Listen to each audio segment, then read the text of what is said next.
नमस्कार. नमस्कार. बोलत राहूयाच्या आजच्या भागात तुम्हा सर्व रसिकांचं मी मनःपूर्वक स्वागत करतो.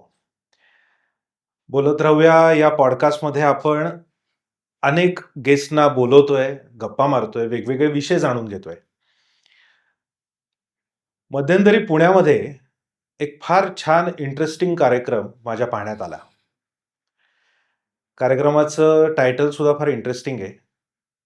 माणसे, शब्द आणि चित्रे. आता या कार्यक्रमाच्या टायटलवरून आपल्याला समजतं की हा कार्यक्रम माणसांभोवती आहे. माणसं डिस्क्राईब करण्यासाठी शब्द आहेत आणि शब्दांमधून जे उमटेल ते चित्रांमधून समजेल, अशी ह्या कार्यक्रमाची मूळ संकल्पना. बर, अभिवाचन किंवा गाणी नाहीत, म्युझिक नाही, असं असताना 2.5 तास आपण हा कार्यक्रम बघू शकतो का, असा एक मनामध्ये पहिला प्रश्न निर्माण झाला. कारण चित्र काढणारे चित्रकार हे काय आपल्याला त्यांचं चित्र सगळ्यात शेवटी समजणार आहे. पण मग कार्यक्रमाला बसल्यानंतर असं जाणवलं, कार्यक्रम पाहताना, की काहीतरी वेगळीच ऊर्जा थिएटरमध्ये असते आणि कलात्मक पॉइंट ऑफ व्ह्यूने जर बघायचं झालं तर खऱ्या अर्थाने एक वेगळा प्रयोग म्हणावा लागेल. माणसे, शब्द आणि चित्रे या कार्यक्रमातले जे 4 कलाकार आहेत, ते कलाकार आज बोलत राहूयाच्या पॉडकास्टमध्ये गेस्ट म्हणून आलेले आहेत. सर्वप्रथम आपण स्वागत करूया चारुहास पंडित, नमस्कार. मिलिंद मुळीक सर, नमस्ते. चिंतामणी हसबनीस नमस्कार.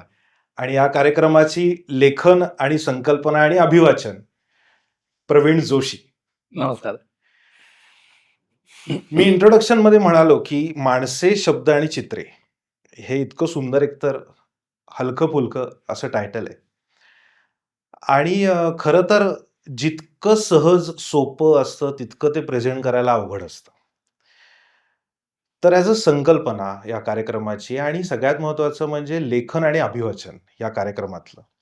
तर सगळ्यात पहिले प्रश्न तुम्हाला, की कधी झाला या जन्म या संकल्पनेचा?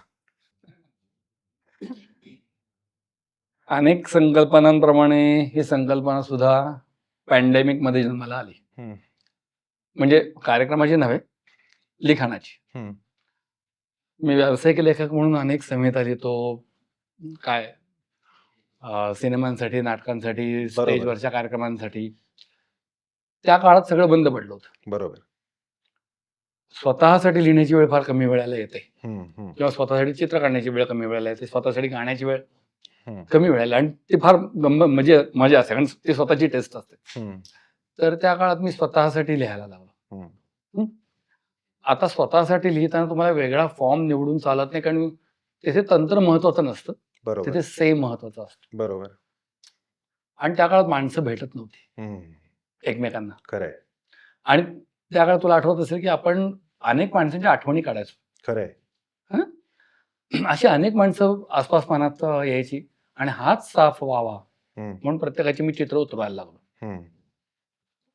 आणि आता लिहितोच आहोत, तर ते प्रसिद्धही करू म्हणून मी ब्लॉग चालू केला. मी बाकी कुठल्याही सोशल मीडियावरती नाही, पण एक ब्लॉग अशासाठी केला की स्वतःला कमिटमेंट राहते. बरोबर. आपण लिहून दर आठवड्याला प्रसिद्ध करायचंय, असं एकदा स्वतःशी ठरवलं की दर आठवड्याला लिहायला लागतं, नाही तर मग लेखक नावाचा माणूस फार आळशी असतो. बरोबर. स्वतःला बंधन द्यायला लागतं की दर आठवड्याला लिहितोयस का, आता काय स्तंभलेखन फार अवघड असतं त्या अनुषंगाने. तर मी लिहायला लागलो.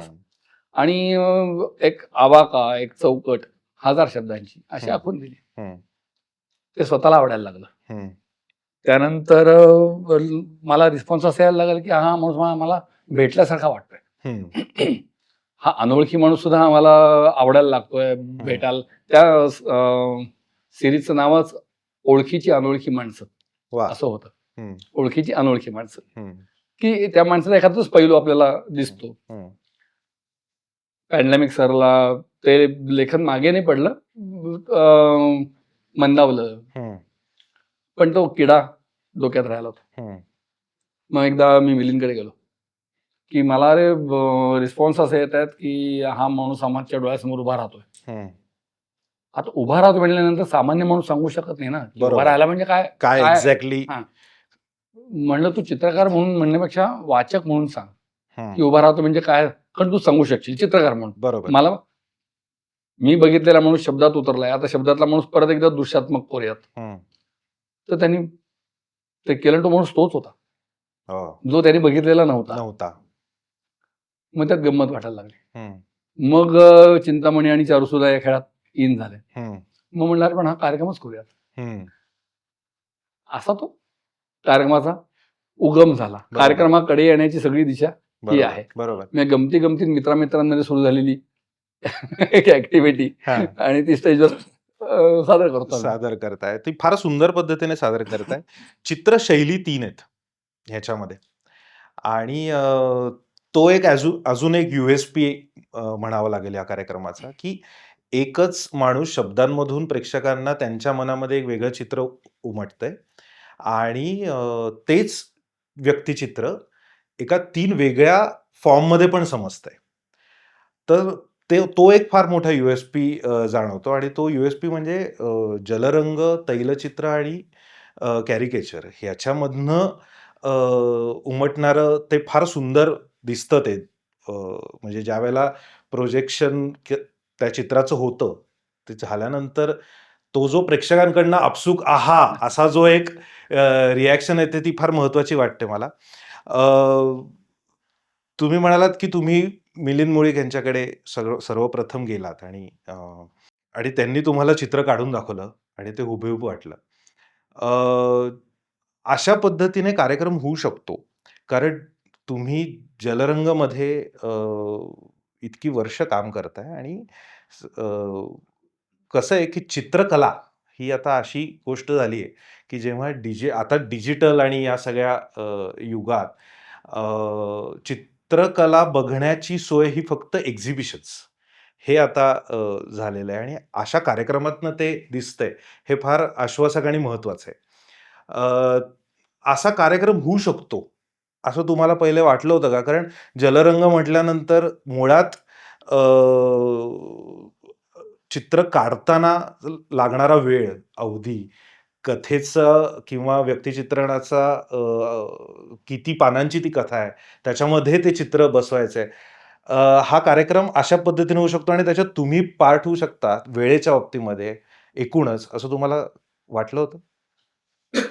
माझ्या बाबतीत विचारशील तर मी स्टेजवर पूर्वी कार्यक्रम केले होते, म्हणजे डेमॉन्स्ट्रेशनही केली होती आणि गाणं चालू असताना गाण्याच्या बरोबर मी चित्र काढलेली होती. त्यामुळे एक तो स्टेजचा जो काही रिक्वायर्ड स्पीड असतो तो मी यापूर्वी अनुभवलेला होता, तेव्हा तो शक्य आहे हे मला माहिती होतं. आता इथे फक्त माझ्या दृष्टीने एक चॅलेंज काय होता की ही व्यक्तिचित्र होती. मी जलरंगात काम करतो, जलरंग हे माध्यम आहे, बरोबर, पण जास्ती करून माझे सब्जेक्ट्स हे लँडस्केप, सिटीस्केप किंवा आर्किटेक्चर असे असतात. बरोबर. व्यक्तिचित्रण हा काही माझ्या फार आवडीचा भाग नाही. इथे गंमत काय झाली की प्रवीण वाचतो आहे ती व्यक्ती मी पाहिलेली नाहीये, हा माझ्या दृष्टीने एक महत्वाचा ॲडव्हान्टेजस पॉइंट होता आणि त्याचं इमॅजिनरी चित्र काढायचं. त्यामुळे ते व्यक्ती हुबेहूब आलेलं आहे की नाही याचा कुठेही दबाव नव्हता आणि मला जे काही फ्रीडम मिळत होतं त्यातनं ती व्यक्ती मी दर्शवण्याचा प्रयत्न करत होता. हा चॅलेंज डेफिनेटली होता. टायमिंगच्या बाबतीत मला तरी कुठला चॅलेंज यात वाटला नाही. आता हे फक्त स्टेजवर नेऊन लोकांसमोर दाखवायचं, तेव्हा ते लोकांना कितपत रुचेल, आवडेल हा भाग होता. पण तो म्हटलं तो चॅलेंज घेऊन बघावा. पण तो खूप मोठा चॅलेंज आहे म्हणजे खरं तर. आणि व्यक्तिचित्रण हा काही स्वतःच रस नाही त्याच्यात असं तुम्ही म्हणालात, पण ते काढल्यानंतर आणि ते बघितल्यानंतर असं कधीच वाटत नाही की तो तुम्हाला रस नसलेला तो विषय. कारण रस नाही असं मी म्हटलं, म्हणजे साधारण पोर्ट्रेट असं जे आमच्या कला क्षेत्रातलं हे आहे, ज्या बसलेल्या माणसाचं हुबेहूब चित्र काढणं हे अपेक्षित असतं, त्यात मला रस नाही असं म्हटलं. व्यक्तिचित्रणात रस नाही असं नाहीये एक्झॅक्टली, पण हुबेहूब चित्र करण्यात रस नाहीये. त्या व्यक्तीचा जो काही म्हणायचं आत्मा पकडणं किंवा त्याचं कॅरेक्टर पकडणं ही गोष्ट जलरंगात आवडू शकते. बरोबर. हाच धागा घेऊन की माणसं, आता तुम्ही चारुहास सर, तुम्ही तर घराघरामध्ये चिंटूच्या माध्यमातून पोचलेला आहात आणि चिंटू हे सुद्धा एक प्रकारचं ऑब्झर्वेशन आहे. म्हणजे प्रत्येक वेळी नवीन विषय म्हणजे काय, तर समाजामध्ये चाललेल्या सगळ्या गोष्टींकडे डोळसपणे बघणं आणि तो विषय मनामध्ये रेखाटणं आणि त्या 3 चौकटींमध्ये ते बसवणं. माणसांचं ऑब्झर्वेशन हे चिंटूच्या बाबतीत जसं आहे, तसं ह्या कार्यक्रमामध्ये जेव्हा प्रवीण जोशी वाचतात आणि तुम्ही एक वेगळ्या पद्धतीने तुम्हालाही सरप्राईजच एलिमेंट असतो, की माहीत नाहीये नक्की बरोबर. कुठली व्यक्ती आहे. तर तुम्हाला जेव्हा या कार्यक्रमाची संकल्पना तुमच्या समोर आली आणि आता याच्यामध्ये आपल्याला भाग व्हायचंय, असं म्हटल्यानंतर सगळ्यात पहिली रिएक्शन तुमची काय होती? त्याला म्हटलं की पहिलं स्क्रिप्ट दे वाचायला.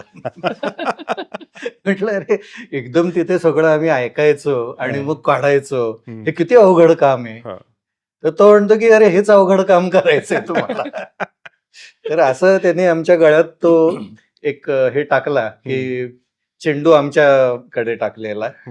आता तो झेलायचा का सोडायचा आमच्यावर होतं, पण आम्ही झेलला तो हां. आणि म्हटलं की आता फटकारे मारायचे. हे एक आव्हान पण होतं. म्हणजे खरं सांगायचं तर काय आहे की आता मी चिंटू अनेक वर्ष करतो, अजून एक माझा काष्ठचित्र कला बरोबर. प्रकार आहे, त्यात मी काम करतो आणि ते अनेक वर्ष चालू आहे. तर मला एक आयती संधी मिळाली की माझं हे जे आहे चालू त्याच्यातनं अजून एक ब्रेक घेऊन काहीतरी वेगळं करायचं. बरोबर. आणि दुसरं एक जे मला असं वाटत होतं की हल्ली काय झालं होतं की चिंटू वगैरे करताना जरी मी हाताने करत असलो तरी मी डिजिटल काम करतो. हो. म्हणजे आयपॅडवर किंवा सिंटिक टॅबलेटवर वगैरे असं काम करतो. त्यात रंग वगैरे भरणं डिजिटली चालू असतं. बरोबर. तर इथे एक ऍक्च्युअल फिजिकली काम करणं हा एक पुन्हा आनंद घेणं हा एक मला आपलं एक समोर आलेलं होतं. बरोबर. म्हणजे तुमच्या समोर असं छान ताट वाढून ठेवलेलं आहे, तर तुम्ही खायला पाहिजे ते. हो, बरोबर. तर अशाने म्हटलं की हे पण करू आणि त्यात मला अजून एक शक्यता अशी वाटली की मी जे प्रयोग आतापर्यंत केले नाहीत ते प्रयोग मी ह्याच्यात करू शकतो. बरोबर. आणि हे प्रयोग मी ऐन वेळे तिथे करतो. म्हणजे हा एक वेगळा आव्हान येते, पण ते करताना ती जी मजा येते आणि त्यात एक मलाही उत्सुकता असते की मी काय काढणार आहे. बरोबर. तर असं सगळं ते जमून आल्यामुळे मला वाटलं की हा कार्यक्रम आपण करावा. ते करताना जी मजा म्हणजे तो आनंद जो आहे तो घेण्याचा आनंद मी सध्या चांगल्या प्रकारे घेऊ शकतोय. पण जेव्हा जेव्हा तुम्ही लाईव्ह ऐकता त्यावेळेला कुठला पॉइंट असतो की आता मला हे समजलंय बरं का, की आता ही कथा कुठे जाईल किंवा आता हे व्यक्तिचित्रण कुठे जाईल हे मला आता समजलंय आणि आता मी सुरुवात करू शकतो. तो पॉइंट काय असतो? म्हणजे त्याच्यानंतर तुम्ही ऐकता का कथा? हो हो, नक्कीच नक्कीच ऐकत असतो. माझ्या मनातला प्रश्न विचारला. नक्कीच ऐकत असतो आणि ऐकता ऐकता कदाचित काही ठिकाणी आम्ही बदलही म्हणजे चित्र काढता काढता एखादा कारण सुरुवात जी असते एक पहिलं सुरुवातीचं ती लय यायला जरा वेळ लागतो.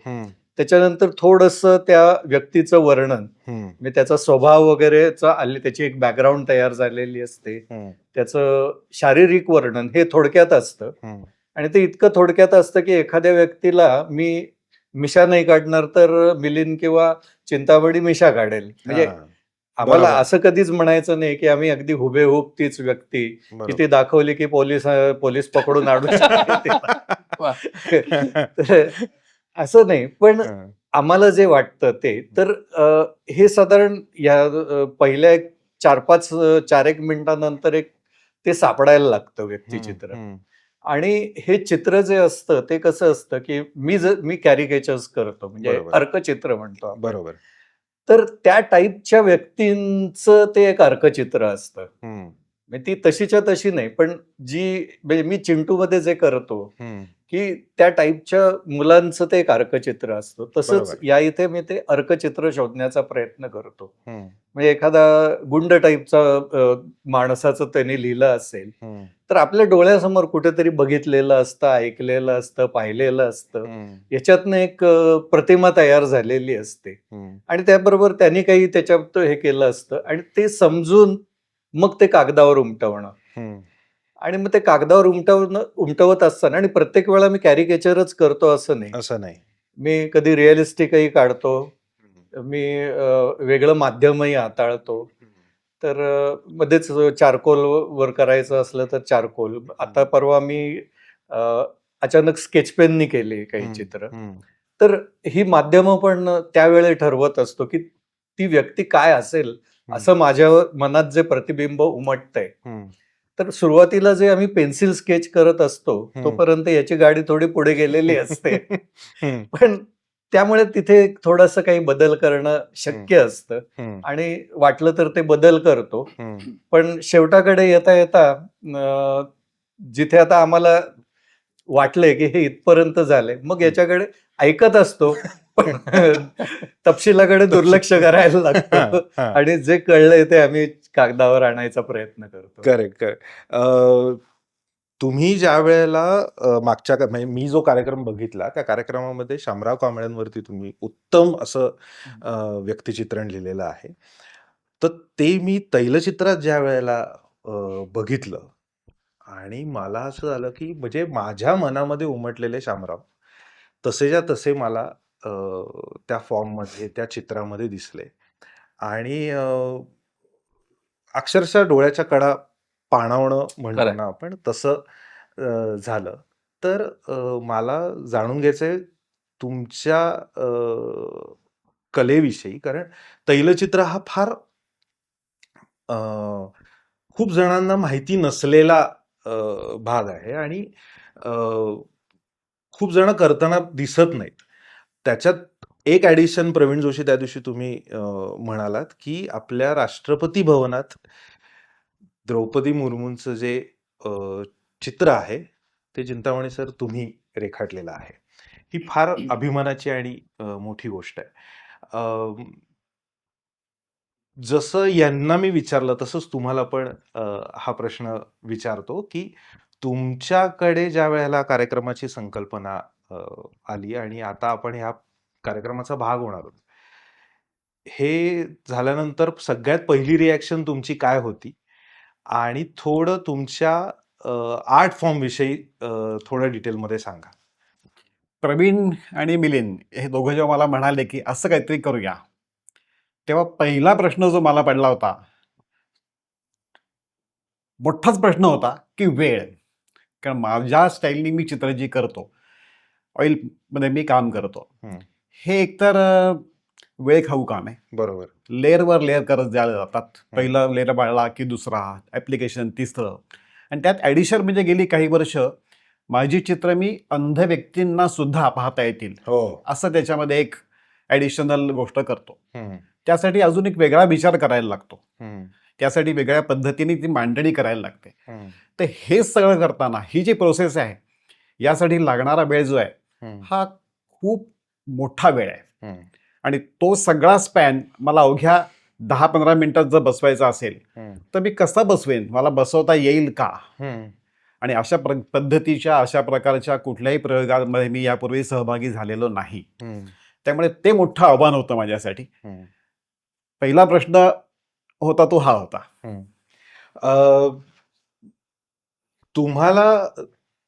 तुम्ही असं म्हणालात की लेयर्स वरती काम करायला लागतं आणि ते वेळखाऊ काम आहे.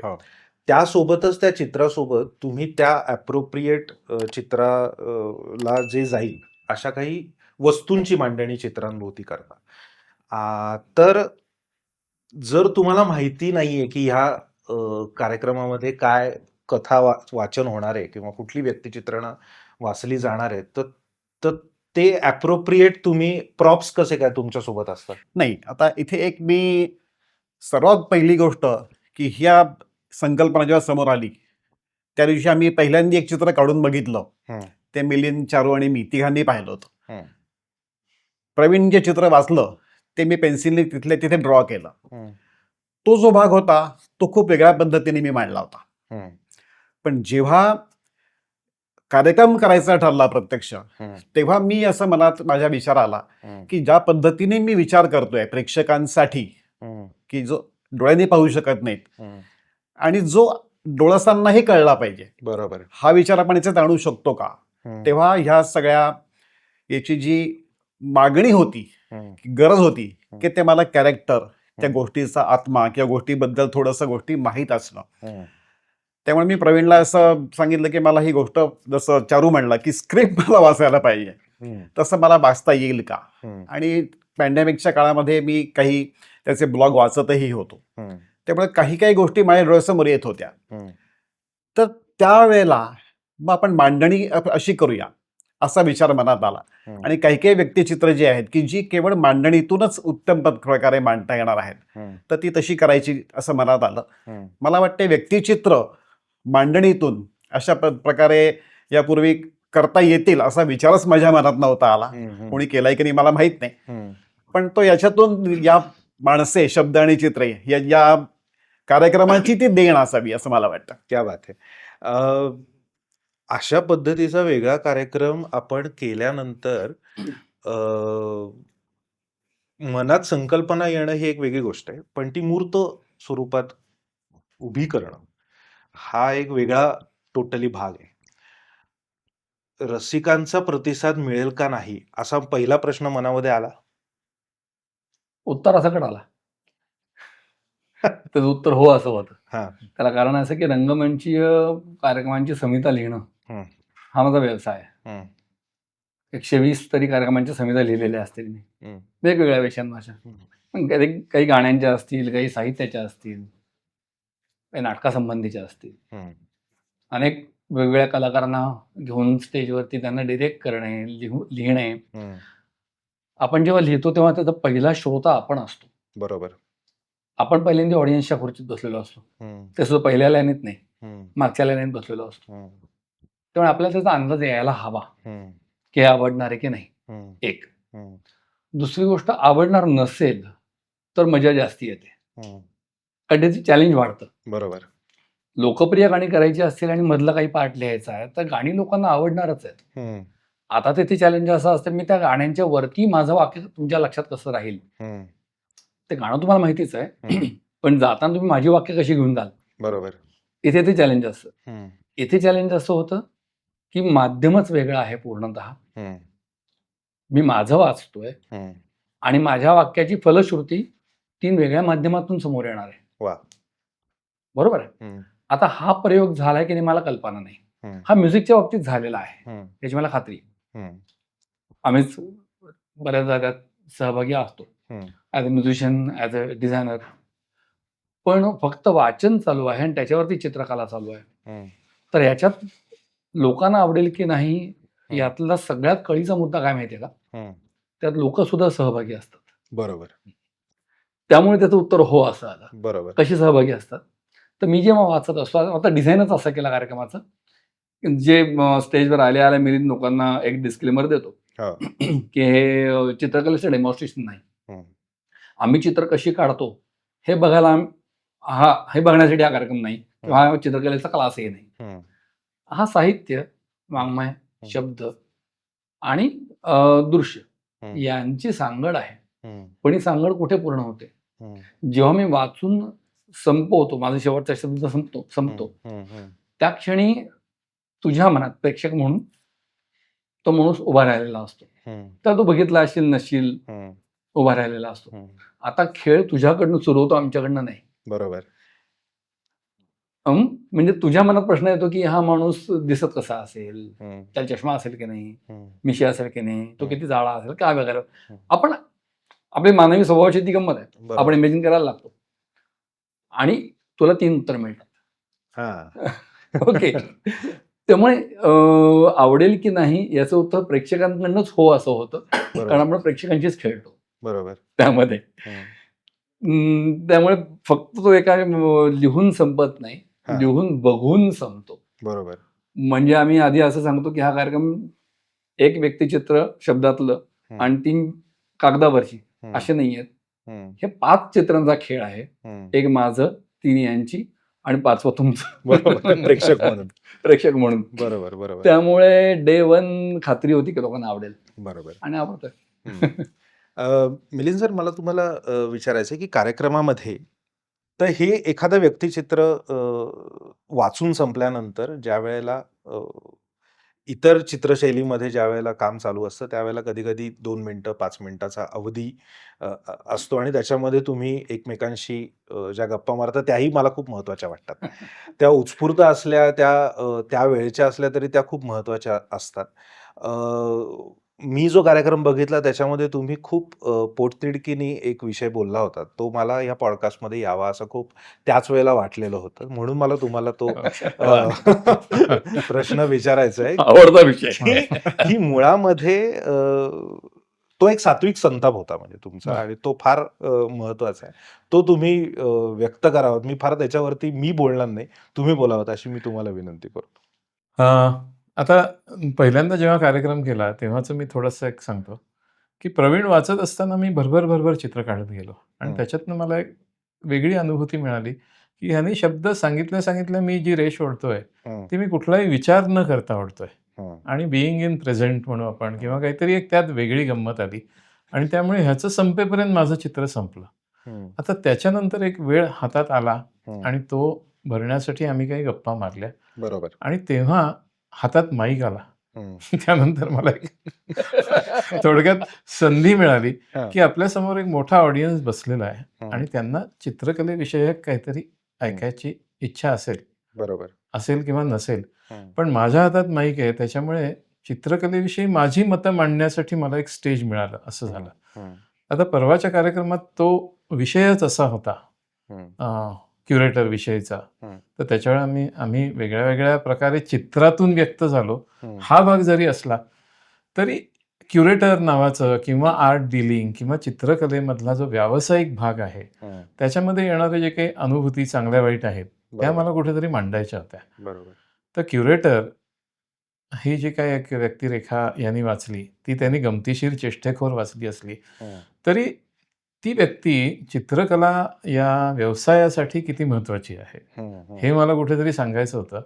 पण त्या व्यक्तीच्या त्या महत्वाच्या असण्यामधून त्याचे काही दुष्परिणाम जे चित्रकारांना भोगायला लागतात त्याच्याविषयी मला मुख्यतः बोलायचं होतं की जेव्हापासून एक व्यावसायिक चित्रकार म्हणजे फाईन आर्टिस्ट जेव्हा व्यावसायिक चित्रकार होतो, पोटासाठी काम करायला लागतो, तर त्याला ऑडियन्सपर्यंत पोचण्यासाठी किंवा बायर्सपर्यंत पोचण्यासाठी मध्ये कुठली तरी संस्था लागते. जी संस्था म्हणजे एक आर्ट गॅलरी चालवणारा आर्ट डीलर असेल किंवा आजकाल नवीन काही प्रदर्शनं भरवण्यासाठी एक नवीन व्यक्ती निर्माण झालेली आहे ज्याला क्युरेटर म्हणतात की जे एक 4 चित्रकारांची चित्र एकत्र घेऊन प्रदर्शन लावणे आणि त्या विक्रीपर्यंत त्यांना नेऊन पोचवणे अशासाठी तो क्युरेटरचं काम असतं. आता हे ज्यांनी भोगलंय त्यांना माहिती आहे, पण भोगलंय असा शब्द मी वापरला. पण कुठल्याही क्षेत्रामध्ये जेव्हा एक मध्यस्थ येतो, बरोबर. ओके, त्या मध्यस्थाचं महत्व जर जास्त वाढलं म्हणजे आज त्याचं जर उदाहरण द्यायचं झालं तर झोमॅटो स्विगीसारखं देता येईल की पदार्थ बनवणारा एक माणूस आहे, तो कन्झ्युम करणारा मी एक माणूस आहे आणि माझ्यापर्यंत पोचवणारा एक वेगळा माणूस आहे. त्या वेगळ्या माणसाचं महत्व हे त्याच्यापेक्षा आणि माझ्यापेक्षा वाढून चालत नाही असं मला तरी वाटतं. आणि इथे नेमकं उलटं झालेलं दिसतंय की क्युरेटर किंवा आर्ट डीलरचं महत्व प्रचंड वाढून राहिलेलं आहे. त्यामुळे तो दोन्ही बाजूला डिमांड करायला सुरुवात करतो. त्यामुळे प्रेक्षकांनी काय बघावं किंवा काय खावं किंवा काय घ्यावं बरोबर हे तो ठरवायला लागतो आणि मग त्याला समजण्यासाठी तुम्ही काय काढावं हे पण तो डिमांड करायला लागतो आणि इथेच तो सगळा गोंधळ निर्माण होतो. आणि हा जो काय म्हणायचं अनेक वर्षाचा साचलेला सर्वच आर्टिस्ट फ्रॅटर्निटीच्या दृष्टीने संधी मिळाल्यामुळे हा म्हटलं ते माईक म्हणजे माझ्या हातात दिलेली मशाल असते, त्याला वेगळा शब्द वापरला तरी चालेल, पण तो मिळाल्यानंतर मी ती संधी साधून घेतली. मी याच्यासाठीच म्हटलं की मुळात एखादं व्यासपीठ ज्या वेळेला असतं त्यावेळेला आपल्याला मनामध्ये काही वेगळ्या गोष्टी वाटत असतात. आपल्या चित्रकलेमधून आपण काही व्यक्त होत असतो, पण त्याचबरोबर आपल्याला काही वेगळं म्हणायचं पण असतं आणि ती संधी बरोबर, आहे बरोबर, आणि बरोबर. असते आणि तो पण एक कार्यक्रमातला फार महत्वाचा भाग आहे. भाग आहे. कार्यक्रमातली मधली वेळ उगाच आपल्याला काहीतरी करायचंय म्हणून आपण काहीतरी कमर्शियल एलिमेंट त्याच्यामध्ये टाकण्यापेक्षा मला असं वाटतं त्या कलेविषयी आणि त्या कलेच्या आजूबाजू विषयी बोलणं आणि त्याच्यावरती संवाद होणं हा सुद्धा एक महत्वाचा खरं तर त्या अनप्लॅन्ड होतो पूर्णतः. बरोबर. म्हणजे प्रत्येक कार्यक्रमात 6-7 व्यक्तिचित्र वाचायची. त्याला स्वतःचा एक ग्राफ पाहिजे वगैरे हे सगळं प्लॅन्ड होतं. बरोबर. 2 चित्रांच्या मध्ये काय होईल हम्म. ते कधीच आम्ही लिहित नाही. बरोबर.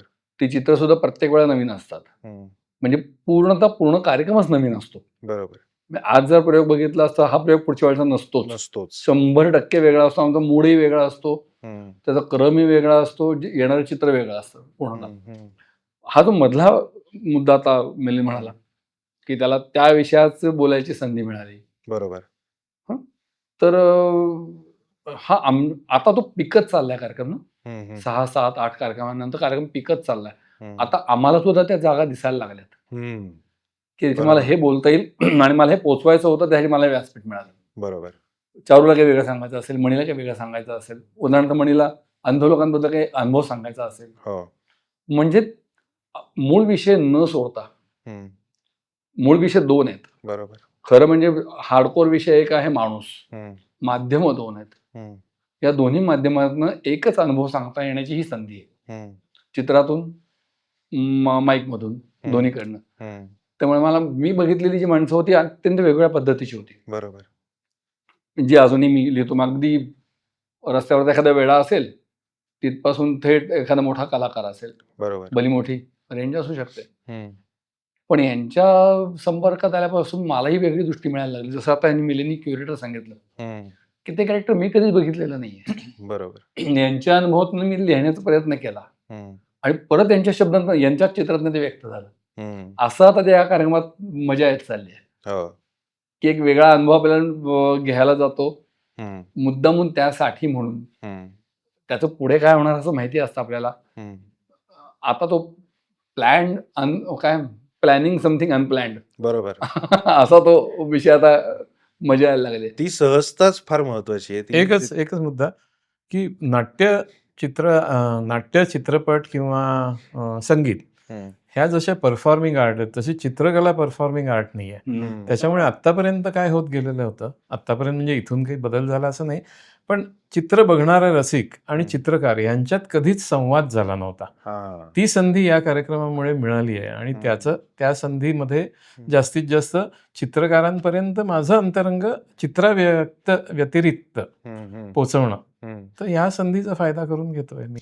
तरी पण प्रेक्षक हो, हा कार्यक्रम चित्रकलेच्या व्याख्यानाचा नाही, नाही हा माणसांचाच आहे. परत एक डिस्क्लेमर द्यायची वेळ आली.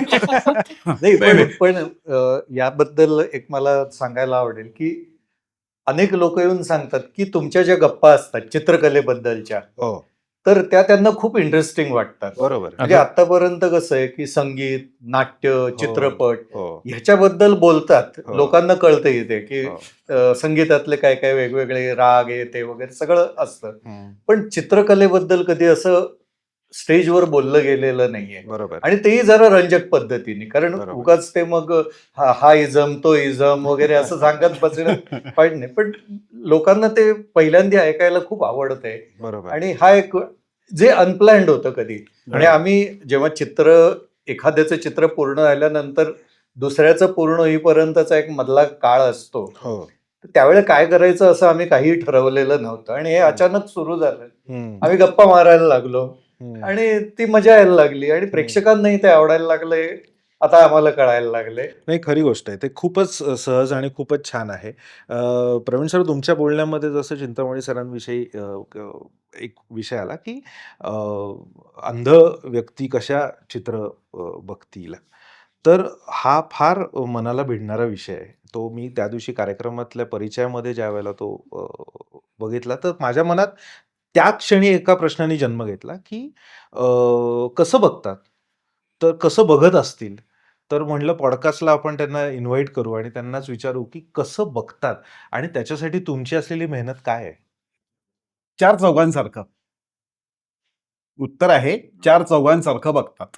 हम्म, कारण आम्ही चित्र काढताना आम्ही बघतो, आम्हाला दिसतं ते आम्ही काढतो. हम्म, प्रवीण वाचत असताना प्रत्येक प्रेक्षकही त्यांच्या त्यांच्या पद्धतीने तो माणूस पाहत असतातच. हम्म, त्याच पद्धतीने एखादी अंध व्यक्ती तिथे बसलेली असेल तर ती देखील त्याच पद्धतीने विचार करून त्याच पद्धतीने चित्र काढत असेल. हम्म, हे कधी जाणवलं की हा कार्यक्रम जेव्हा समोर आला हम्म, तेव्हा असंख्य माझे जे अंध मित्र आहेत त्यांना मी फोन केले हम्म, आणि हा विषय त्यांच्या पुढे मांडून त्यांच्याकडनं त्यांचं परसेप्शन जाणून घ्यायचा प्रयत्न केला. खूप छान शब्द काही काही जणांनी कॉइन केले होते. हम्म, हा म्हणजे सर थोडक्यात तुम्ही व्हिज्युअलाइज करता, हम्म. आम्ही ज्यांनी काही जगच पाहिलेलं नाहीये आम्ही ते मनवलाइज करतो. वा. वा. किती छान आहे. हम्म, एका मित्राला फोन केला, तुला माझी आठवण येते तेव्हा चित्र काय दिसतं डोळ्यासमोर तुझ्या? हम्म, तो म्हणला तुम्ही म्हणजे जिवंत भावनिक चष्मा आहात. वा. हम्म, जिवंत भावनिक चष्मा आहात. हम्म, तुम्ही आम्हाला बाहेरचं जगही दाखवता आणि तुमच्या मनातलं जगही दाखवता. हम्म, पुढचं वाक्य अजून छान होतं की माझ्या आईबाबांचं चित्र काढायची वेळ आली उद्या हम्म, तर मला नाही काढता येणार. हम्म, मी माझ्याशी कम्पेअर करत होतो की ते चित्र मलाही काढता येणार नाहीये. मी आईचं चित्र काढू शकीन हम्म, पण आईच्या प्रेमाचं चित्र नाही काढता येणार. हम्म, तसंच तो सांगत होता की आई आणि बाबा म्हणजे माझ्यासाठी वंगण आहेत. हम्म, ऐका, आई आणि बाबा म्हणजे माझ्यासाठी वंगण आहेत. ते पाणीही आहेत आणि पेट्रोलही आहेत. मी काहीही बोलू शकलो नाही आणि मला मोठा प्रश्नचिन्ह उभं राहिलं की मी अशा वेळेला या व्यक्तीचं चित्र काय काढायचंय. हम्म, काही नाही, माझ्याकडे काहीही नव्हतं. हम्म, हा जो विचार सुरू होतो मग मी काय करू. तर त्या व्यक्तीच्या रिलेटेड काही वस्तू, स्पर्श, आवाज हम्म, अशा अशा गोष्टी जर मी त्या चित्रापाशी मांडल्या, चित्रात मांडल्या, हम्म, प्लस हे फक्त काही फिलॉसॉफी नाही आहे, तर मला चित्र काढायचं सुद्धा आहे. हम्म, त्यामुळे मी त्यात कसर नाही करत. हम्म, मी कुठली दुसरी माध्यमं वापरून हम्म, फास्ट चित्र, चारकोनी म्हणा किंवा इतर याच्यात मी काढू शकेन. हम्म, पण खरं सांगायचं तर मगाचा विषय होता तो थोडे पुढे आणतो, हम्म, ते मी टाळतो. हम्म, मला थोडा वेळ लागतो चित्र काढायला हम्म. पण मी ते टाळतो माझं माध्यम बदलायला. कारण ती जी मधली चर्चा आहे ना हम्म, ती मलाही आवडते. हम्म, मी ती एकीकडे ऐकत असतो हम्म, आणि तुम्ही मगाचपासून म्हणताय की याच्यात संगीत नाहीये पण मला ते संगीतासारखं वाटतं. वा वा वा. ते राग वाटतात मला. हम्म. खूप मोठी गोष्ट आहे ही आणि व्यक्तिचित्रणांविषयी आपण बोलतोय. अनेक वेळेला प्रवीण सर तुमच्या बोलण्यामध्ये पुलंचा उल्लेख कार्यक्रमामध्ये प्रामुख्याने जाणवतो.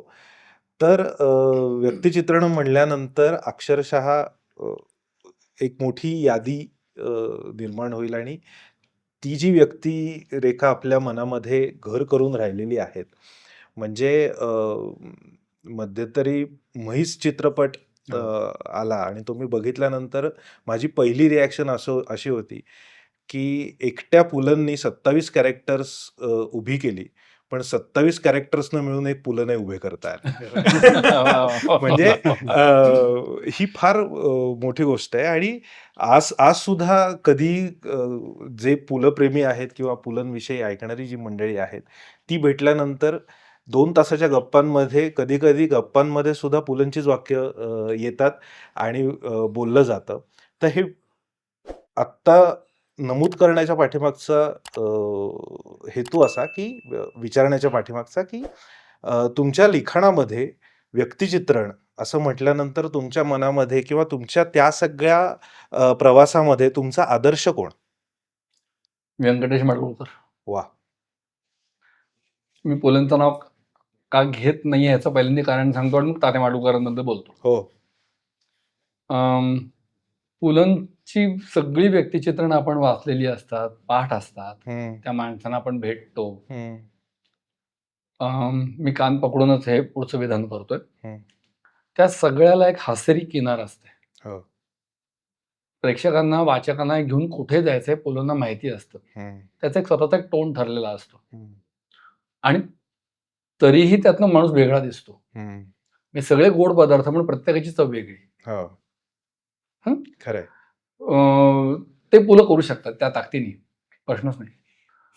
तात्यांचं तसं म्हणजे व्यंकटेश माडगूळकरांचं प्रत्येक वेळेला तसं होत नाही. ते माणसाच्या अँगलने विचार करतात. पुलंच्या व्यक्तिरेखेमध्ये मी अशी एक व्यक्तिरेखा असते. मी रावसाहेबांना भेटलो, मी अंतू बर्वाला भेटलो, मी हरितात्यांना भेटलो, बरोबर. तात्यांच्याकडे ते होत नाही. ते त्या माणसाचे चित्र काढतात. म्हणून मला ते जास्ती जवळचे आपुलके मोठे लहान असा विषय चाललेला नाहीये. बरोबर. मला म्हणून ते जास्ती भावतात. त्याला कारण त्यांच्या ब्रशला स्वतःचा रंग चिकटलेला नसतो कुठलाही. ते त्या माणसाचं वेगळं चित्र काढू शकतात. आणि ती ताकद मला जास्ती भावते की प्रत्येक माणसाचे चित्र वेगळं कसं मला दाखवता येईल, वेगळ्या टोननी कसं दाखवता येईल, हे मला जास्ती आवडतं. तिसरं नाव आहे गदिमा. त्यांची व्यक्तिचित्र फार सुंदर आहेत. प्रत्येक लेखकाने व्यक्तिचित्र लिहिली आहेत, पण तात्या माडगूळकर आणि पु ल ही फार मोठी नावं आहेत व्यक्तिचित्र लिहिणारी. तर त्यातलं पुलंचं त्या सगळ्यांना माहिती आहे आता, कारण परत ते सांगत नाही. पण तात्यांची गंमत अशी होते की ते कुठलंही हास्यरी किनार, कुठलाही पदर न घेता थेट माणसाच्या गाभ्याला स्पर्श करतात. आणि तिथे ते गृहीत धरत नाहीत की मी तुम्हाला हसवणार आहे, की तुम्हाला तो माणूस माहिती पाहिजे, काही नाही, तो थेट मांडतात. आणि हे जास्ती ताकदीचं चॅलेंज म्हणून मला वाटतं. बरोबर. घरात फोटो म्हणशील तर पहिला पुलंचा आहे. म्हणजे माझे 2 आवडते संगीतकार SD आणि RD. आवडता संगीतकार कोण तर RD, घरात फोटो कोणाचा तर SD. थोडक्यात तसं आहे. बाकी काही कार्यक्रमामध्ये नक्कीच असं चरवासर होत असणार की तयारी नाही किंवा आयत्या वेळेला सगळ्या गोष्टी होत आहेत वगैरे, सगळं आहेच. पण कधी असा प्रसंग आला का? म्हणजे माझ्या मते किती 10 प्रयोग झाले आतापर्यंत?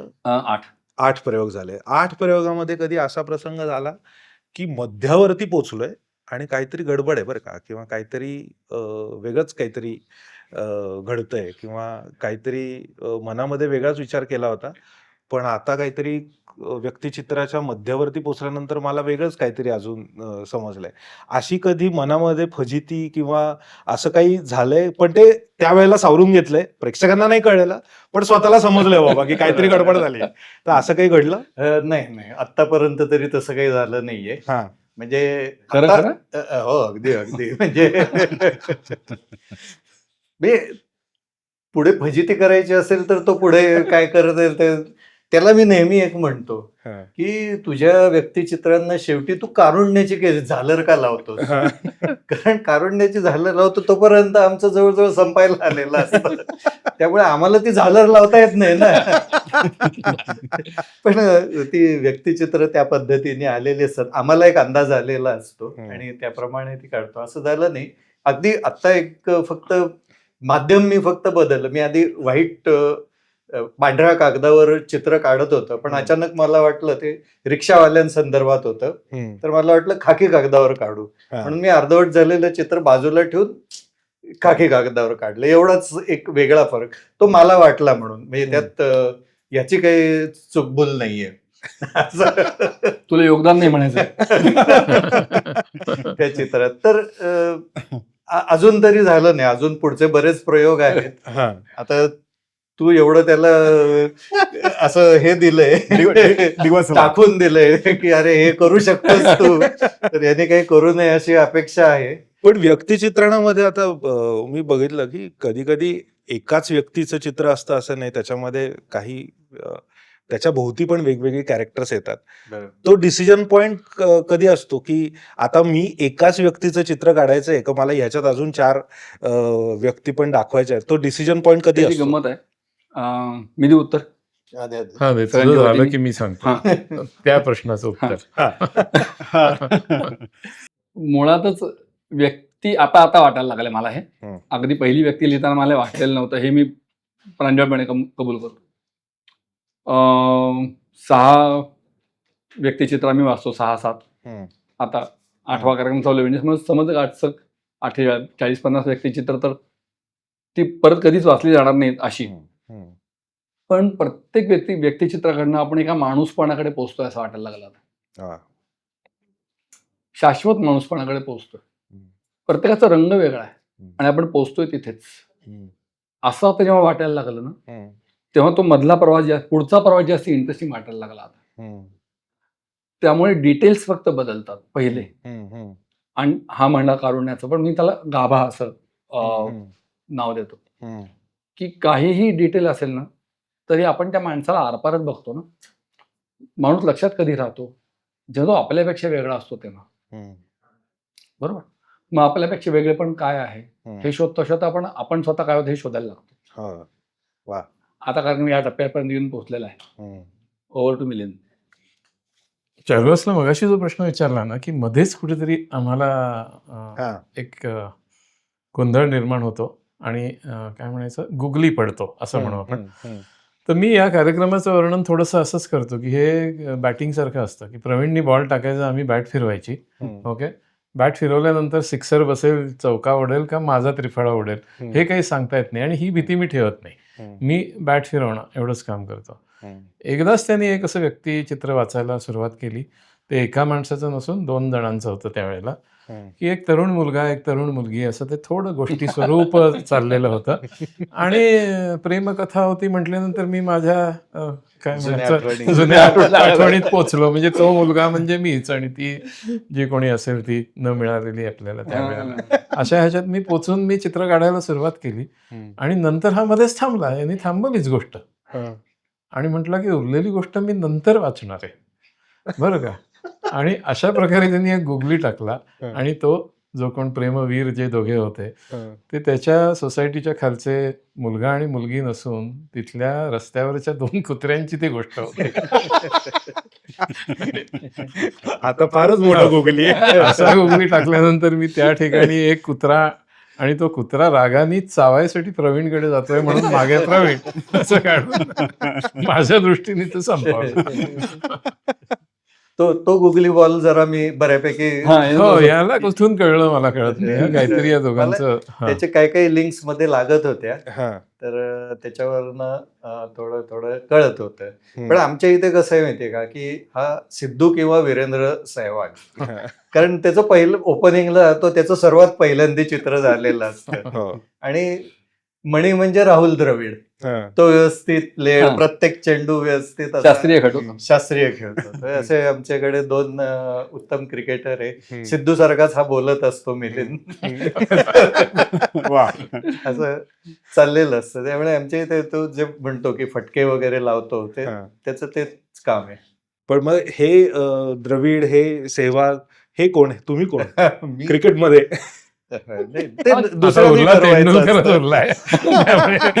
ते घेऊन टाकतो ते पद, ते इतरांनी ठरवायचं असं म्हणून मी ते स्वतःवर हे घेत नाही.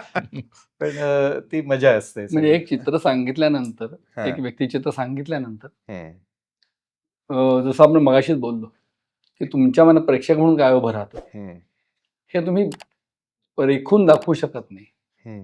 हे 3 जण दाखवू शकतात.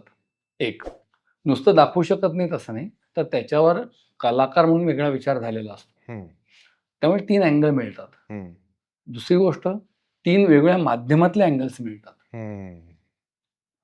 त्यामुळे आता मी माझ्याच माणसांना नव्याने भेटायला लागलोय.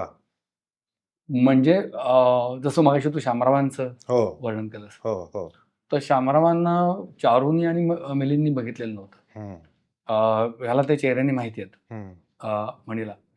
तर म्हणजे अतिशय हुबेहूब शामराव. ते भूमी डोळ्यात पाणी झालं. मणीनी चारूनी पूर्णतः वेगळ्या पद्धतीने शामराव काढले, की ते मला वाटतं फक्त त्यांना देह नाहीये आणि आसपास फक्त सूर आहे आणि सुरातनं तो देह शामरावांचा प्रगट होतोय. अशा प्रकारे असं थिंकिंगच वेगळं. मिलिंदने काढलं होतं की शामराव हाताने फक्त सगळ्या भावनांचा ऑर्केस्ट्रा कंडक्ट करतात रंगांचा. आता हे एक्सप्रेशनच वेगळं आहे. म्हणजे आहेत शामरावच, आहे शामराव कांबळेच माझ्या शब्दातून व्यक्त झालेले डिटेल्स मध्ये आहेत, की जिथे जी तुला कळणारी भाषा, प्रेक्षकांना बरोबर. कळणारी भाषा, आणि त्या भाषेचं फक्त भाषांतर होत आहे, हम्म, दुसऱ्या कुठल्या तरी माध्यमांतर होत आहे, बरोबर. आणि ही त्यातली गंमत जास्ती होते. हम्म, आणि ह्या सगळ्याचा एवढं कोण लसावी निघतो. हो. या सगळ्या, माझं चित्र, या तिघांची चित्र, तुमच्या मनातलं चित्र, या सगळ्याचा लसावी निघतो. हम्म. आणि त्या लसावीचं नाव माणसे, शब्द आणि चित्र असं आहे. वा वा वा. तू आता खूपच- लसावी म्हटलंयस म्हणून मी आपलं एक ऍक्च्युली मसावी निघतो, म्हणजे प्रेक्षकांना जो अनुभव मिळतो तो मसावी असतो, तो लसावी नसतो.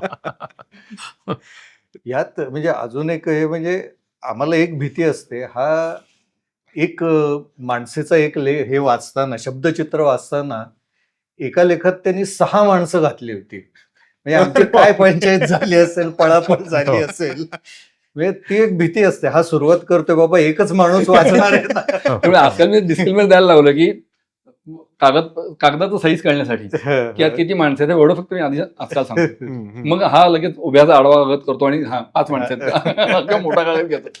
मध्ये मी चित्र वाचलो त्यात माणसंच नव्हती, हो. त्यात वस्तू होत्या, हम्म, आणि वस्तू माणसांसारख्या दिसतात मला, हम्म, अशा प्रकारचं ते लिहिलं होतं. हम्म. त्या चित्रालाही मजा का आली होती, कारण चारू जसं काय अर्कचित्र किंवा व्यंगचित्रकार आहे तशी मी काढत नाही, पण ह्याच्यामध्ये मला व्यंगचित्र काढावी लागली. हम्म, आणि तो जो चॅलेंज होता व्यंगचित्र काढण्याचा, किंवा ती मजा होती, हम्म, ती मला घेता आली या कार्यक्रमामध्ये. हम्म, त्यामुळे मी जे रोज करत नाही, नेहमी करत नाही, ते मला तिथे करायला मिळतं, हम्म. आणि ते सगळं बघायला प्रेक्षकही मिळतात. हम्म. हा एक मोठा फायदा असतो. एनिवे, ते चित्र करत असताना ते मी अर्थातच संहिता त्याची वाचली होती हा. माझ्या याच्या गरजेपोटी. हम्म. तर मला असं लक्षात आलं, मगाशी त्याने जे उदाहरण दिलं की पुलं सतत त्या व्यक्तिचित्रातून दिसत राहतात, बरोबर. तसं त्या कथेतून, त्या व्यक्तिचित्रातून मला सतत प्रवीण दिसत राहिला होता, हा. की तो प्रत्येक वस्तूत स्वतःला पाहत होता. हम्म. त्यामुळे त्या व्यक्तिचित्रामध्ये मी चक्क प्रवीणचं पोर्ट्रेट केलं, हा. त्या पद्धतीच्या वस्तू मांडल्या, हम्म. आणि त्याशिवाय परत एक आरसा ठेवला. हो.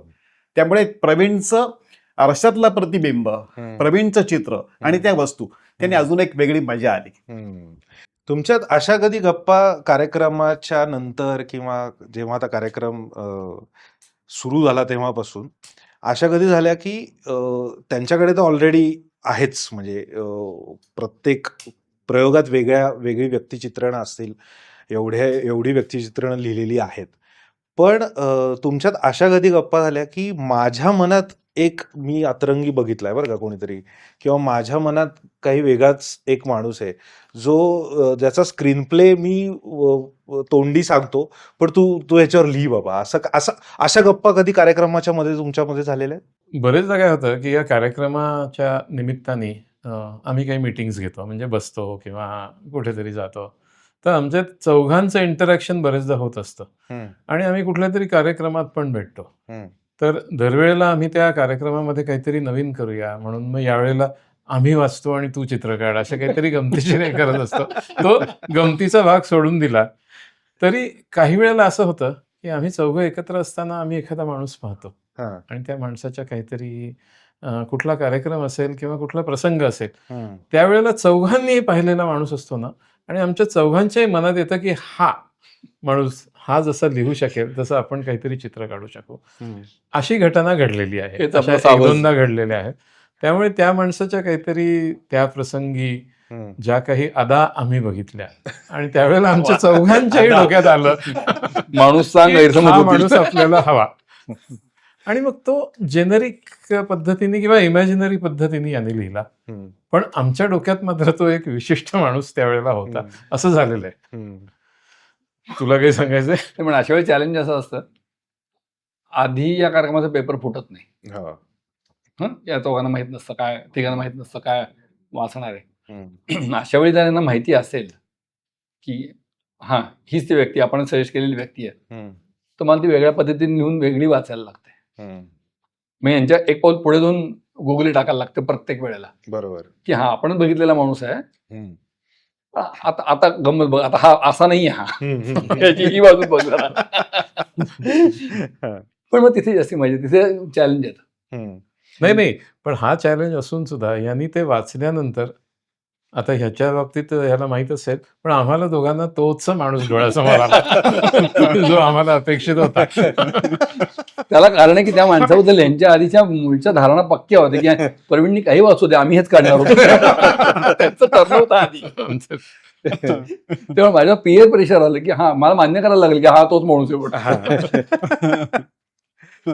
म्हणजे आता येणाऱ्या जाणाऱ्या माणसाकडे आपण फार अशाळभूतपणे बघायला असं लागलो. नाही. हो ना. नाही आता प्रेक्षक घाबरायला लागलेत की आता आम्ही येतो की काय आम्ही येतो की काय तिथे. पुढच्या वेळेला. पण असं झालंय कधी की प्रेक्षक म्हणजे आता 8 प्रयोग झाले, प्रेक्षकांमधनं काही वेगळं सुचलंय किंवा काहीतरी प्रेक्षकांमध्येच एक वेगळं कोणीतरी हो हो कॅरेक्टर आहे? हो हो प्रेक्षकांनी मला मेसेज केलेत की मी पहिल्या लाईनीत बसलो होतो, तुम्ही मला बघितलंच असेल, माझ्यावर लिहा. Demand. हो. आता फोटोग्राफर आहे का असं बघितल्या नाही, पण यांनी काही व्यक्तिरेखा वाचल्या हा, तेव्हा प्रेक्षकातनं आवाज आले, अरे ही व्यक्तिरेखा आम्ही बघितलेली आहे, हा. आम्ही आमच्या लहानपणी आमच्या इथे राहणारी अशी हे होती वगैरे, असे पण म्हणजे अशा पद्धतीचं पण की त्यांच्या डोळ्यासमोर ती व्यक्तिरेखा परफेक्ट उभी राहिली.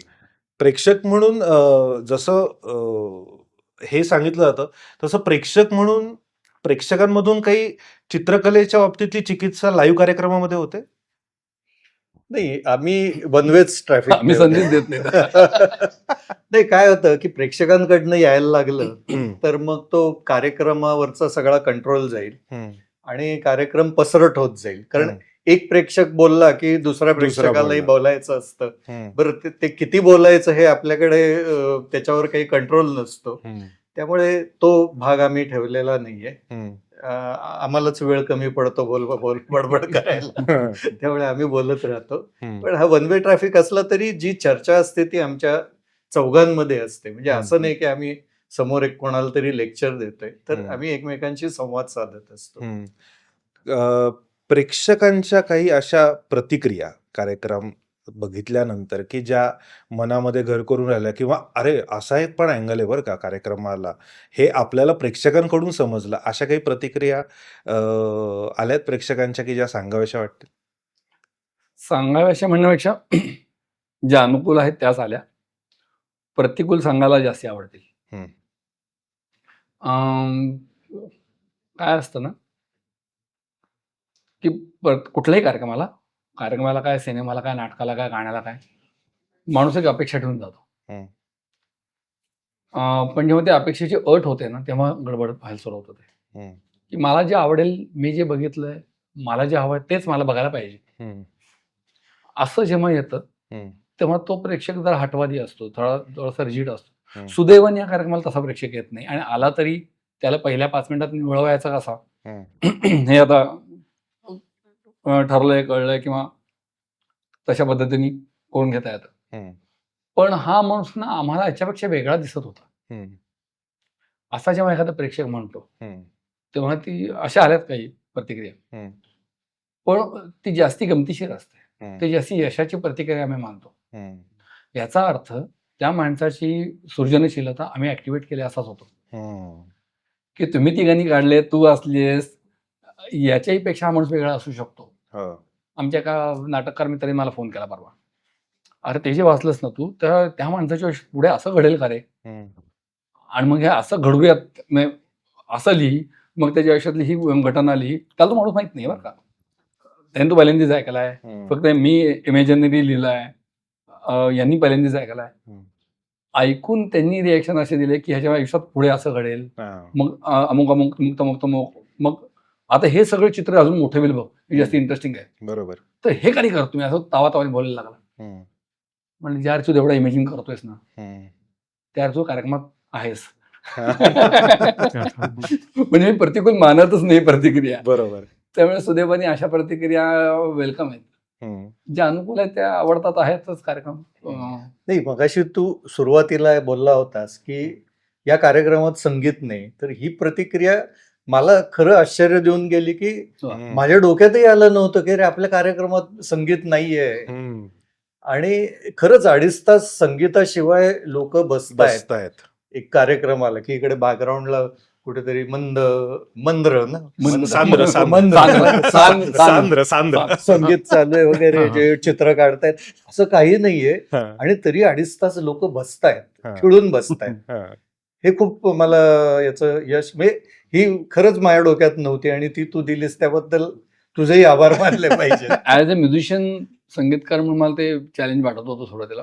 हो. चॅलेंज म्हणण्यापेक्षा नोट केलं होतं मनातल्या मनात की इथे हा पार्ट नाहीये. हम्म, म्हणून जो कार्यक्रमाला आलायस, तू बघितलायस, हम्म, तर कार्यक्रमाला येण्यात तुम्ही जेव्हा प्रेक्षक म्हणून येऊन बसता तिथे, हम्म. तेव्हा वेलकम म्युझिक म्हणून एक जे लावलेलं असतं, हो. ती सगळी वसंतरावांची, हम्म, अभिषेकी बुवांची, हम्म, कुमारजींची भावगीतं लावलेली असतात, हम्म. की जी क्लासिक्स आहेत, पण त्या शब्दांमध्ये एखाद्या व्यक्तीचं वर्णन आहे. बरोबर. हम्म, बरोबर. हम्म. आणि प्रसिद्ध गाणी आहेत ती सगळी, बरोबर. ती तुम्हाला खेळवून ठेवतात, हम्म, ती तुम्हाला शब्दांकडे घेऊन जातात. हम्म, पण आहे म्युझिक, हम्म. त्या म्युझिकचा आम्ही फक्त असं ब्लेंड म्हणून वापर करून घेतला, फक्त सुरुवातीला. सुरुवातीला. सुरुवातीला हम्म. नंतर कुठे म्युझिकचा वापर मुद्दामून केलेला नाही हम्म, हम्म, अख्ख्या कार्यक्रमात. हम्म. 1-2 म्हणजे आता मगाचच्या प्रश्नाचं उत्तर म्हणून 1-2 अपवादात्मक अशा काही प्रतिकूल प्रतिक्रिया आल्या होत्या, की लोकांनी काय होतं, की ते काहीतरी हा म्हटलं तसं एक अपेक्षा घेऊन आलेले असतात आणि त्या अपेक्षेपेक्षा वेगळं काहीतरी येतं. तर माझी फेसबुकवर टाकलेली चित्र पाहिलेली असतात, याची द्रौपदी मुर्मू किंवा तैलचित्र पाहिलेली असतात हम्म. आणि ह्याचा चिंटू बघितलेला असतो. तर याच्यावरनं त्यांनी काहीतरी अपेक्षा घेतलेली असते, पण त्यापेक्षा काहीतरी नक्कीच वेगळं त्यांना बघायला मिळतं. हम्म. आता ते फेसबुकवर पाहिलेलं चित्र किंवा तैलचित्र याचं जे काही काढलेलं असतं, हम्म. क्वालिटेटिव्हली किंवा क्वांटिटेटिव्हली त्या दर्जाचं आम्ही काही काढतच नाही आहोत. हम्म. इथे त्या ह्याला काय म्हणायचं, कार्यक्रमाला औचित्यानुसार जे काही रिक्वायर्ड आहे हम्म. ते आम्ही काढत असतो. हम्म. पण एखादा असा हा म्हणतो तसा एक प्रेक्षक आधीच माहीत करून घेऊन आला, म्हणजे भरलेला कप सारखा आलेला असतो, की हा, त्याच्यामध्ये ती ॲब्सॉर्प्शन कपॅसिटी नसते. हम्म. तर अशी लोक 1-2 अपवादात्मक येतात. हम्म. अपवादाने काय म्हणायचं, रूल प्रूव्ह होतं तशी ती चांगलीच असतात. हम्म. त्यांनी घर शेजारी बांधावं असंही आपण म्हणतो कधी-कधी. तर त्या प्रतिक्रिया सुद्धा महत्त्वाच्या वाटतात आम्हाला, की हम्म. त्याच्यातनं आम्ही जे काय करतोय ना, त्याला अजून कन्फर्मेशन येतं. हा बरोबर. म्हणतो तसं, हम्म. की आमचं म्हणणं काय आहे इथे, हम्म. हे अधिकाधिक डिफाईन होत जातं अशा बरोबर, लोकांमुळे. बरोबर. रसिका हो, आपलं रोजचं आयुष्य माणसांभोवतीच आहे आणि माणसंच आपल्या आजूबाजूला असतात वेगवेगळी. फक्त आपण ऑब्झर्वेशन करत नाही किंवा केलं तरी आपल्या मनामध्ये काही वेगळी चित्र उमटत असतात. आणि खरं हा कार्यक्रम का बघायचा? तर आत्ता जे मिलिंद सरांनी सांगितलं, की खरं तर पाटी कोरी हेच प्रेक्षक म्हणून आपली जबाबदारी आहे कार्यक्रमाला जाताना. कारण आपल्याला काय दिसणार आहे, आपल्याला काय अनुभवायला मिळणार आहे, हे आपल्याला त्या रंगमंदिरात गेल्यानंतर समजतं. मी स्वतः कार्यक्रम ज्या वेळेला बघितला होता त्यावेळेला प्रत्येक चित्रकार काय चित्र काढतो हे मला माहिती होतं. पण मुळात मला जे कानावरती शब्द पडणार आहेत, ते शब्द पडल्यानंतर ॲट द सेम टाइम ते यांच्याच कानावरती पण पडणार आहेत आणि वेगळं चित्र दिसणार आहे. हाच फार मोठा USP आणि पाटी कोरी ठेवून जावं आणि पूर्ण कार्यक्रमातनं बाहेर पडल्यानंतर आपल्याला काहीतरी वेगळंच अनुभूती येते. आपण अनुभव घ्यायला जातो आणि 2.5 तासानंतर आपल्याला अनुभूती आलेली असते. असा एक छान कार्यक्रम आहे आणि प्रत्येकजण आपापल्या कलेमध्ये इतका श्रेष्ठ आहे. म्हणजे मला कार्यक्रम झाल्यानंतर संजय चौधरींची फार सुंदर कविता आहे दागिना नावाची. त्याच्यामध्ये ते म्हणतात, की आपल्या आतून जे उगवून येतात ना, तेच दागिने ल्यावेनी सजावे. दुसऱ्या झाडाची फुलं माळून एखादं झाड सजल्याचं एकही उदाहरण विश्वाच्या इतिहासात नाही. तर मुळामध्ये मला असं वाटतं, की कार्यक्रमाचं गमक कशात आहे, तर प्रत्येक जण आपापल्या कलेमध्ये इतका श्रद्धेने काम करतोय आणि तो दागिना आहे त्याचा. आणि त्याच्यातून एक जी माळ निर्माण होते, जी आपल्या प्रेक्षक म्हणून आपल्या मनात इतकी छान रुजते, की मग आपल्याला बाहेर पडताना आपल्याला आज असं काहीतरी वाटतं, की आज आपण काहीतरी श्रीमंत झालो. वेगळ्या पॉइंट ऑफ व्ह्यूनी आपल्याला काहीतरी वेगळी कला बघायला मिळाली. आज या चौघांनी आपल्या पॉडकास्टसाठी वेळ दिला. त्या निमित्ताने गप्पा झाल्या आणि पुढचा कार्यक्रम आहे त्याचे सगळे डिटेल्स स्क्रीनवरती दिसतायत आणि माझा असा आग्रह आहे, की प्रत्येकाने हा कार्यक्रम बघितला पाहिजे आणि या कार्यक्रमाचे शेकडो प्रयोग व्हावेत, हजारो प्रयोग व्हावेत, अशी प्रेक्षकांकडनं मी शुभेच्छा देतो तुम्हाला सगळ्यांना. आणि आजच्या भागामध्ये आपण थांबूया. धन्यवाद. नमस्कार.